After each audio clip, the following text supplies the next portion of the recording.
Cedo a palavra ao senhor Tarcísio Roberto da Silva, ele é pesquisador de políticas públicas da Fundação Mozilla. Senhor Tarcísio, tem 10 minutos para a apresentação, peço que controle o tempo aí do seu lado, tá ok? Obrigado. Muito obrigado, só compartilhando aqui a tela um segundinho. Maravilha, funcionou. Bom, primeiro eu queria só colocar meu cronômetro aqui para respeitar o nosso tempo para o debate, um segundo. Primeiro, queria agradecer a oportunidade, né, de colaborar também, né, no debate dessa comissão. Temos tentado dialogar, né, sobre essa matéria já há algum tempo, inclusive, né, na comissão anterior, que resultou no PL 2338. Então, queria saudar toda a comissão, né, especialmente na figura do doutor senador Marcos Pontes. Inclusive, puxar um gancho aqui, né, para dizer que é a primeira vez, né, que estamos falando diretamente, mas já fomos coautores numa coletânea do professor André Ramos Tavares, e foi uma coletânea justamente sobre o centenário do Isaac Asimov, que foi um grande, para quem não conhece, né, foi um grande escritor e pensador da tecnologia, que inventou, por exemplo, as leis de segurança da robótica, e é muito salutar a gente poder fazer uma referência ao acúmulo de conhecimento que temos sobre tecnologia na academia, na sociedade civil, em outros ambientes, inclusive na literatura. Então, eu sou atualmente, né, pesquisador em tecnologias focado em políticas públicas na Fundação Mozilla, mas tenho um histórico no setor privado, né, o que me faz um grande entusiasta da inteligência artificial, né? Utilizei recursos de visão computacional em vários tipos de serviços que desenvolvemos para finalidades como marketing, como gerenciamento de arquivos, mapeamento de dados, né, em grandes bases de dados, mas além desses tipos de utilização da visão computacional, defendo, sobretudo, né, a cautela em alguns outros tipos de uso, onde talvez não seja adequado a utilização de visão computacional ou outras modalidades da inteligência artificial, como é o caso, me parece, né, na justiça criminal e na persecução penal, sobretudo, né, na figura de tecnologias como reconhecimento facial. Ao longo dos últimos meses, né, sobretudo com o debate sobre a generativa, voltou à baila a ideia de que tecnologias seriam ou não neutras.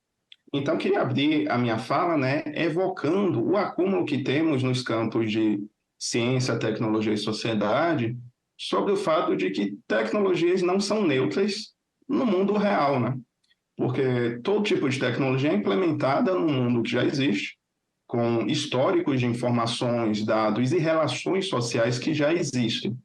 Então, é uma espécie de consenso em alguns campos de estudos de tecnologia e políticas públicas que o desenvolvimento tecnológico, o desenvolvimento da inovação é condicionado por valores, porque qualquer tecnologia, qualquer inovação está estabelecida em contextos específicos, mas também é controlável pelo homem, de uma forma bem complexa. Afinal de contas, a gente precisa negociar interesses de vários setores, de vários países, de várias ideologias, mas diálogos como esse permitem que a gente controle os futuros, né, e as visões de futuro que temos da tecnologia. Resgato esse ponto, né, para relembrar alguns avanços que tivemos nos últimos anos sobre debate sobre regulação de inteligência artificial, no sentido da percepção de que uma perspectiva principiológica não é suficiente, e isso se dá por vários motivos. Um deles é o fato de que danos individuais e coletivos que podem ser causados pelo modo pelo qual, né, sistemas algorítmicos têm sido desenvolvidos, sobretudo nos últimos 10 anos, com as abordagens conexionistas, podem gerar danos que são amplamente registrados na literatura científica, no jornalismo e nas relações políticas. Então, essa apresentação vai estar disponível, né, na página da comissão.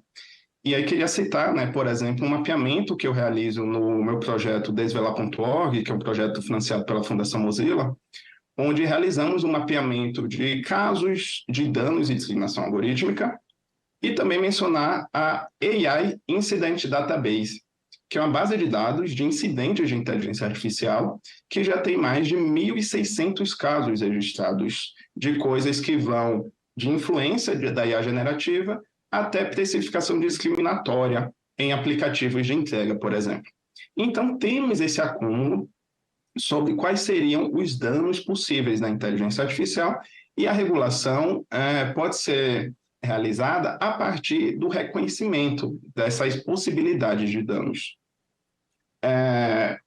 Muito bacana falar logo depois do colega da União Europeia, justamente porque essa abordagem de riscos que a União Europeia implementou foi adaptada de uma forma muito interessante pelo PL 2338, combinando a abordagem de riscos e defesa de direitos. E um argumento nas últimas semanas, nessa comissão, em outros espaços, um argumento que volta e meia aparece é a ideia de que não poderíamos nos inspirar na regulação europeia porque o Brasil é mais complexo, porque o Brasil tem interesses próprios.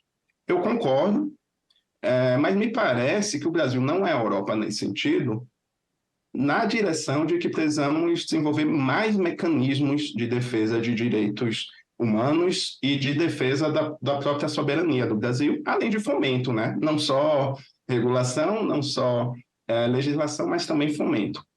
O Brasil, em comparação à União Europeia, tem índices absolutamente maiores relacionados à infração de direitos humanos, à falta, né, de respeito a pontos como o devido processo na justiça criminal e outros fatores. Então, eu queria reforçar que boa parte da sociedade civil eventualmente concorda que o Brasil deve ter mecanismos específicos, mas na direção de mais defesa.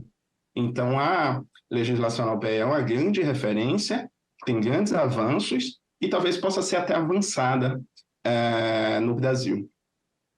E aí o Estado brasileiro, falando de justiça criminal e impactos, né, do racismo, por exemplo, eu não quero ser redundante com a ótima fala que a colega Fernanda Rodrigues, do IRIS, fez nessa própria comissão, mas queria relembrar aqui, né, e trazer à baila para o avanço dessa proposta alguns compromissos que o Estado brasileiro tem sobre combate, né, a impactos do racismo.